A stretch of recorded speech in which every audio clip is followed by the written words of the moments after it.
Like a Country Song. Sunday night at 7. Only on Up.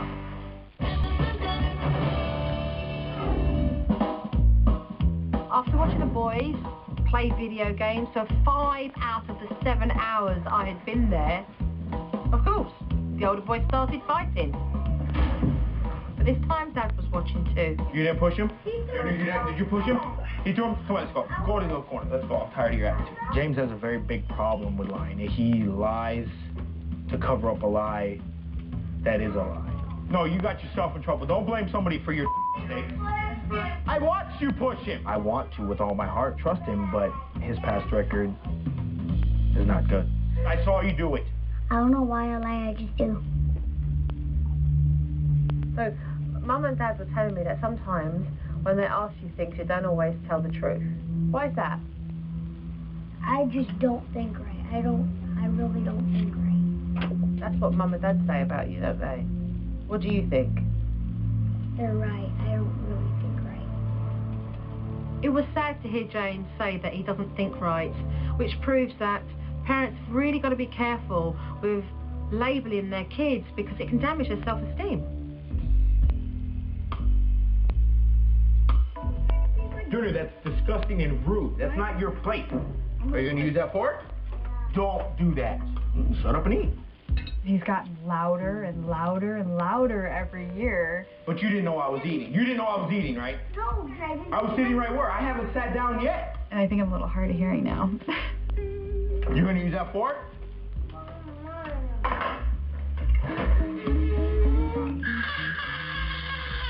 Right. Feel better? Are you done? Jimmy's very intolerant of behaviour, impatient, angry, aggressive. And to watch that, it's very ugly. It's very, very ugly. No, you threw it at me, so now how are you going to get it? I was getting more frustrated because he wouldn't eat his food. Then you better eat your food. I'll throw it away. He threw a fork at me. So my initial reaction was I turned over and I donked him on the head with the fork. And it was a plastic fork. It didn't hurt him. You deal with it. Jimmy's behaviour was so appalling, I didn't want to wait until the parents' meeting, so I sat him down straight away and confronted him. Hi. Yeah. I'm tired.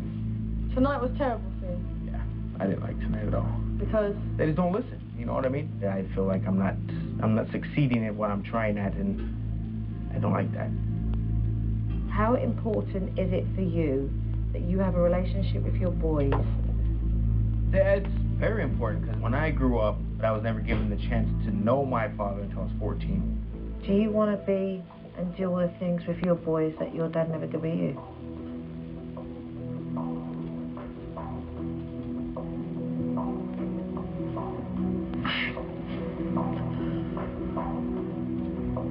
Yes. You didn't really have a role model, did you, really? How important is it that your boys have that? It's very important. You're still hurting, aren't you? Can I give you a hug? Because you may be a big bloke, but let me tell you, you're still hurting, huh? You're still hurting. I want my kids to have what I didn't have, but yet I'm not really giving it to them. But I'm trying. We're going to work through this, because you're still angry. You're angry, you're sad, everything, right? Yeah. Will you allow me to help you that way? Yeah? I want to be able to honour the fact that he's trusted me to be very open about his own feelings and to help him process that so he can get on with being the father that he wants to be to his 3 boys. After speaking to Jimmy, it was time to sit down with both the parents to talk about all the issues that needed to be resolved. Let's talk about your family. If the points we do go on to talk about are not fixed, you are going to get that 2 a.m. phone call from the police. And that's really serious. The first thing that I want to talk to the pair of you about is irresponsible supervision. I walked into this house, said hello to the pair of you, and within about 20 minutes, your kids were outside the house and you didn't even realise where they were. You know, where are you both? These kids are your responsibility. I mean, it's not a busy street. You know what I mean? I didn't see a problem with it. I'll tell you one thing, you're lucky that your kids haven't been hit by a car. That's fatal. Right, no, I get that if they get hit by a car, it's fatal. I get that, but I know... Not enough. Not enough. Because if you did get it, Holly, your kid wouldn't be out. Second thing that I want to talk about is the video games.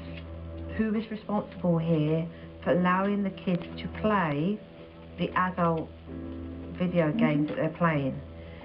We try and prevent it, but I can't just knock on all the people's doors, you know, that he plays at and be like, hey, you know what, my kid's not allowed to play X, Y, Z. Why? I don't feel like I could tell those parents what to do. Why? With your kid?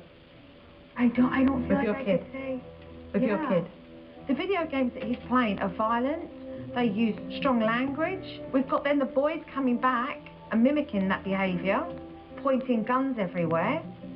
Seriously, tell me what you're both going to say when you're standing up in court because your 16-year-old thought it was fun to, as he would put it, bang bang somebody else, right? It's your responsibility to look after your kids. Don't make your kids society's problem. Understand what I'm saying? Let's talk about the next thing here.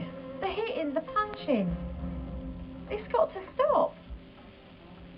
I don't pop the kids in the mouth that much, but I don't think so. I don't. That much. That much.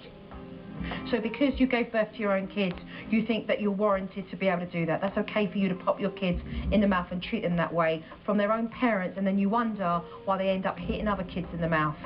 How are we being good role models when we choose to cuss at the kids, to not follow through on discipline? How are we showing? We're not. We're not. I mean, Jimmy, seriously, if you could watch yourself, you're like a prison guard. The way that you talk to the boys, you're mean-spirited with the boys. And yet underneath, that is not you. Underneath, you want to be able to reach out to them. But you're not going to do it by the way that you're communicating with your kids. Now, I'm here to support you and to give you advice and techniques and being able to do that. But I can't find the strength that you're going to need. So are we going to get on and do some work? Or are we going to sit back and still think about this? I'm ready to do the work. Yeah? Okay. I'm ready. You ready? All right, so enough of the talk, because I want to see some action. Coming up on SuperNanny, Oh, great. Mom and Dad lay down the law. I get to play my favorite game. Open. And later, Joe is appalled by Mom's unusual use for soap.